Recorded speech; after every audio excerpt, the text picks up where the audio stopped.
हर महीने कोई ना कोई त्योहार होता है, लेकिन कुछ त्योहार ऐसे भी होते हैं जो लोगों के जीवन में सुख और समृद्धि लेकर आता है। जी हाँ, हम बात कर रहे हैं अक्षय तृतीया की, जिसे बहुत ही शुभ और मंगलमय माना जाता है। लेकिन क्या आप जानते हैं कि अक्षय तृतीया का महत्व क्या होता है और इसे इतना शुभ क्यों माना जाता है?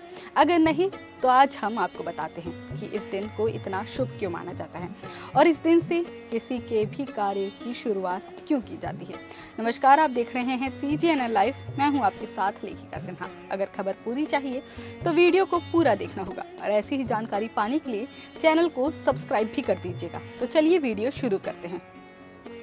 अक्षय तृतीया हर साल वैशाख मास की शुक्ल पक्ष की तृतीया तिथि को मनाते हैं। इसे अखा तीज और युगादि तिथि के नाम से भी जाना जाता है। अक्षय तृतीया पर खरीदारी और दान पुण्य का बड़ा ही महत्व है।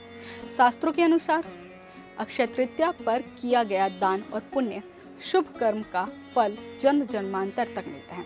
ऐसी कथा है कि अक्षय तृतीया से के पुण्य से ही एक गरीब वैश्य अगले जन्म में राजा और फिर चंद्रगुप्त विक्रमादित्य हुआ। अक्षय तृतीया पर कोई शुभ काम का आरंभ भी शुभ फलदायी होता है। इस दिन भगवान विष्णु और उनके अवतारों की पूजा विशेष रूप से फलदायी मानी गई है। इस दिन नमक और जल से भरे हुए घड़े का दान करना बड़ा ही शुभ माना गया। हिंदू धर्म में अक्षय तृतीया का बड़ा ही महत्व है। इसे युगादि तिथि के नाम से भी जाना जाता है, क्योंकि अक्षय तृतीया के दिन ही सतयुग और त्रेता युग का आरंभ हुआ है।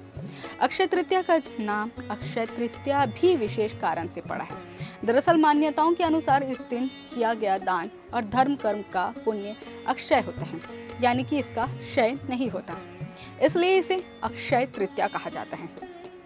अक्षय तृतीया को आखा तीज के नाम से भी जाना जाता है, जो हर साल वैशाख मास की शुक्ल पक्ष की तृतीया तिथि को आती है और इस साल ये 30 अप्रैल को है। हिंदू धर्म ही नहीं, जैन धर्म में भी अक्षय तृतीया का बड़ा महत्व है। जैन धर्म की मान्यताओं के अनुसार इस दिन प्रथम तीर्थकर ऋषभदेव जी ने साल की पहली तपस्या के उपरांत गन्ने का रस पीकर तप समापन किया था। अक्षय तृतीया का हिंदू धर्म में इसलिए बड़ा महत्व है कि इस दिन भगवान विष्णु के छठे अवतार परशुराम जी का जन्म हुआ था। भगवान परशुराम ने महर्षि जमदग्नि और माता रेणुका देवी के घर जन्म लिया था, इसलिए इस दिन भगवान विष्णु की पूजा अर्चना की जाती है। अक्षय तृतीया पर भगवान परशुराम की पूजा करने का भी विधान है। साथ ही 10 महाविद्याओं में एक 9वीं महाविद्या मातंगी देवी का अवतार भी अक्षय तृतीया माना जाता है। भगवान नर नारायण और हयग्रीव भगवान की जयंती भी अक्षय तृतीया को मनाई जाती है। अक्षय तृतीया के दिन से 4 धाम की यात्रा भी शुरू हो जाती है और इस दिन गंगोत्री यमुनोत्री के कपाट खुल जाते हैं। सनातन धर्म में महाभारत को 5वें वेद के रूप में माना जाता है। महर्षि वेदव्यास ने अक्षय तृतीया के दिन से ही महाभारत लिखना शुरू किया था। महाभारत में ही श्रीमद् भागवत गीता समाहित है और अक्षय तृतीया के दिन गीता के 18वें अध्याय का पाठ करना बेहद शुभ माना जाता है। अक्षय तृतीया के दिन ही स्वर्ग से पृथ्वी पर माता गंगा अवतरित हुई थी। माता गंगा को पृथ्वी पर अवतरित कराने के लिए राजा भगीरथ ने हजारों वर्ष तक तपस्या की थी। मान्यता के अनुसार अक्षय तृतीया पर गंगा में डुबकी लगाने से सारे पाप नष्ट हो जाते हैं। अक्षय तृतीया के दिन माता अन्नपूर्णा का जन्मदिन भी मनाया जाता है। माता अन्नपूर्णा की पूजा करने से भोजन का स्वाद कई गुना बढ़ जाता है और इस दिन गरीबों को भोजन कराने का विधान है। साथ ही देश भर में भंडारे भी कराए जाते हैं। अक्षय तृतीया के बारे में शास्त्रों में बताया गया है कि इस दिन मनुष्य को अपने सामर्थ्य और क्षमता के अनुसार दान जरूर करना चाहिए। इस दिन जौ, सत्तू, जल, घड़ा, मिष्ठान, अन्न, स्वर्ण, छाता, जूता, वस्त्र, फल का दान करना चाहिए। कहते हैं कि अक्षय तृतीया पर जो दान, धर्म, स्नान, जप, हवन किया जाता है उसका पुण्य कभी समाप्त नहीं होता और मनुष्य को लोक परलोक में इसके पुण्य का शुभ अवसर लाभ जरूर मिलता है।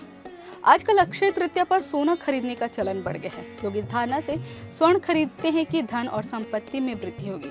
दरअसल ऐसा माने जाने लगा है कि इस दिन सोना खरीदने पर धन का क्षय नहीं होता, बल्कि धन में वृद्धि होगी। लेकिन इस दिन सोना खरीदने से ज्यादा सोना दान करने वाला धारण करने वाले का महत्व होता है। अक्षय तृतीया का दिन बेहद पुण्यदायी माना गया है, जिसमें नवीन वस्त्र, आभूषण धारण करना शुभ माना गया है। अक्षय तृतीया पर जमीन, मकान खरीदना और नया काम शुरू करना भी शुभ माना जाता है। लोग अक्षय तृतीया पर वाहन और भौतिक साधनों की भी खरीदारी करते हैं। अक्षय तृतीया को अबुझ मुहूर्त भी कहा जाता है, इसलिए इस दिन नया काम शुरू करना भी शुभ मुहूर्त माना जाता है। छोटे बच्चे भी अक्षय तृतीया पर्व बड़े ही भव्य तरीके से मनाते हैं।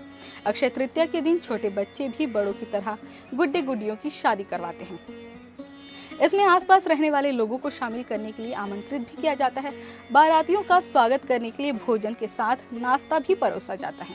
इसमें वे बड़ों की तरह अक्षय तृतीया के सप्ताह भर पहले तैयारी में जुट जाते हैं। इसके लिए वे आपस में पैसे जमा करके जरूरी सामान जुटाते हैं। बच्चों की खुशी में नमे परिवार के लोग भी शामिल होते हैं ताकि उनका आयोजन सफल हो सके। तो इस अक्षय तृतीया को आपके घर कौन सा शुभ कार्य होने वाला है, हमें कमेंट करके ज़रूर बताएं। और वीडियो पसंद आया हो तो लाइक शेयर करें ताकि ऐसी ही धर्म और संस्कृति से जुड़ी तमाम खबरें हम आप तक जल्द से जल्द पहुंचा सकें।